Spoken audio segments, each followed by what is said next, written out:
आमदार जितेंद्र आव्हाड आपल्याबरोबर आहेत. जितेंद्र आव्हाडजी, खरं तर दोन मराठी माणूस जर एकत्र येत असतील तर त्याला हे सरकार घाबरतं का? मराठी माणसाचे हे सरकार कोणालाही घाबरत बिबरत नाही. हे सरकार चाल खेळत असते. हे हत्ती असा चालला पाहिजे, उंटा असा चालला पाहिजे, घोडा असा चालला पाहिजे. हे राजकारणाच्या सरीपटावरचे फक्त प्यादी हलवत असतात. बाकी यांचं काही काम नाही आहे. यांना फक्त एक प्रकारचा माहोल खराब करायचं होतं महाराष्ट्रातला. पण तमाम मराठी माणूस इतका एकत्र येईल हे ह्या सरकारला वाटलं नव्हतं. परंतु आता 5 तारखेला उद्धव ठाकरे जल्लोष सभा घेतात आहेत, सभा घेतात आहेत, आनंदोत्सव सभा. त्या सभेमध्ये तुमचा पक्ष देखील सहभागी राहणार का? कारण की तुमच्या पक्षाने देखील पाठिंबा दिलेला आहे या सगळ्या आंदोलन. सगळ्यांना याचा आनंदच आहे की मराठी माणूस एक होतोय. मराठ्या माणसाच्या एकीचा विजयाचा जर उत्सव साजरा होणार असेल तर मी मराठी आहे शेवटी. पण माझ्या मनामध्ये हिंदीचा दुस्वास नाही आहे. हिंदीचा दुस्वास तयार करण्याचा प्रयत्न या सरकारने केला. परंतु दोन ठाकरे बंधू स्थानिक स्वराज्य संस्थांच्या निवडणुकीच्या निमित्ताने या सगळ्या आंदोलनामुळे एकत्रित येणार होते. याचा धसका ह्या सरकारनं, फडणवीस जे मुख्यमंत्री आहेत त्यांनी घेतला. त्यांना हा GR पुढे न्यायचाच नव्हता. त्यांना फक्त भांडण लावायचं होतं. पण त्यांना उभ्या महाराष्ट्रातला मराठी माणूस एकत्र येईल असं वाटलं नव्हतं. हा काही कुठल्या झेंड्यानी, कुठल्या नेतृत्वाने, त्या नेतृत्वाने आवाज दिला. आणि काही गोष्टी मी नेहमी म्हणतो की ठाकरेंच्या तोंडातनंच चोपतात हे मान्य करायला पाहिजे. खरं तर काल जमील शेख यांचं कुटुंबीय जे आहे ते विरोधी पक्षनेते अंबादास दानवेंना सुद्धा भेटलं. तुम्ही हा मुद्दा आता पावसाळी अधिवेशनाच्या निमित्ताने घेणार आहात. 5 वर्ष ते असं आहे की मी नाही, त्या कुटुंबाचं कौतुक करायला पाहिजे. पैसे नाहीत, घरात करता पुरुष नाही.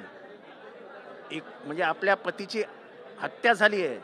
जेव्हा पतीची हत्या झाली तेव्हा पोरी 5 आणि 7 वर्षाच्या होत्या. त्या पोरींनी आपल्याला आईला रडताना बघितले, रडताना दिवस रात्र. आज त्या पोरी मोठ्या झाल्या आहेत आणि ह्या सगळ्या प्रेरणा या संतोष देशमुखच्या पोरीकडनं येतात. ती कशी लढली आपल्या बापासाठी, तशा पोरी उभ्या राहतील ना. आता आपल्या आईला रडताना बघितलंय, आपल्या बापाचा निश्चल मृतदेह आपल्या डोळ्यासमोर बघितलाय.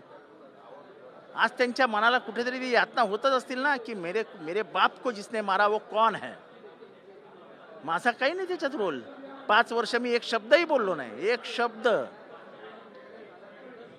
पण त्या कुटुंबाचं, त्यांच्यात जी हिंमत आहे, 5 वर्ष कोणाचीही मदत न घेता, कोणाच्याही आश्रयाला न जाता, कुठलाही राजकीय नेत्याचा हात न पकडता त्यांनी आपल्या पतीची लढाई, आपल्या बापाची लढाई चालू ठेवली आणि अजूनही लढतायत. याचं कौतुक केलंच पाहिजे. या आंदोलनाला, या लढ्याला एक आंदोलनाचं स्वरूप प्राप्त होईल का? कारण की ज्या पद्धतीने संतोष देशमुख यांची हत्या झाल्यानंतर एक लोक चळवळच या सगळ्या निमित्ताने सगळी उभी राहिलेली होती. त्यांच्या संपूर्ण लोकांमध्ये कोणी खून करेल आणि तो मुजोरासारखे वागेल तर महाराष्ट्राला पटत नाही. संतोष देशमुखच्या खटल्यात तेच झालं. जे वागणं वाल्मिक कराडचं होतं, पोलीस ज्या प्रकाराने त्याला साथ देत होते, त्याच्या विरोधात महाराष्ट्रात राग निर्माण झाला.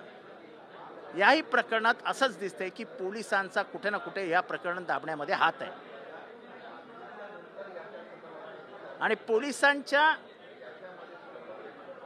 भूमिकेमुळे एका गरीब कुटुंब आपण उद्ध्वस्त होताना बघतो. आज त्या पोरीला 90% मिळाले, ॲडमिशन मिळत नाही, फीला पैसे नाही आहेत.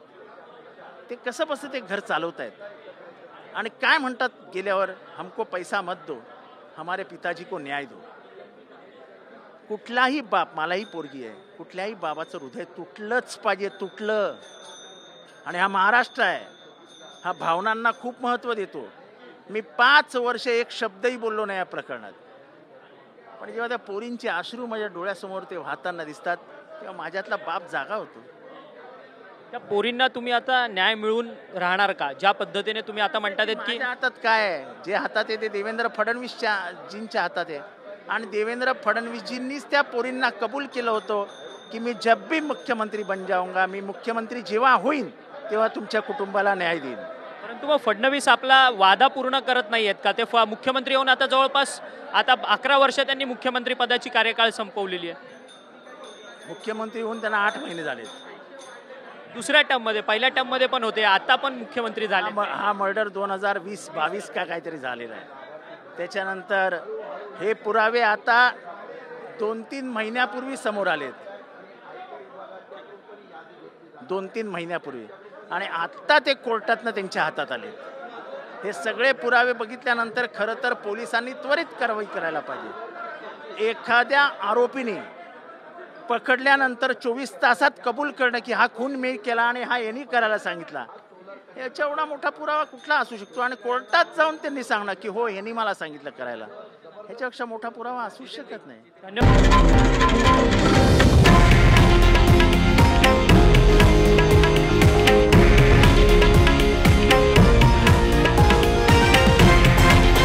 हे आहे देशातील नंबर 1 न्यूज नेटवर्क आणि आपण पाहत आहात TV9 मराठी, एकमेव.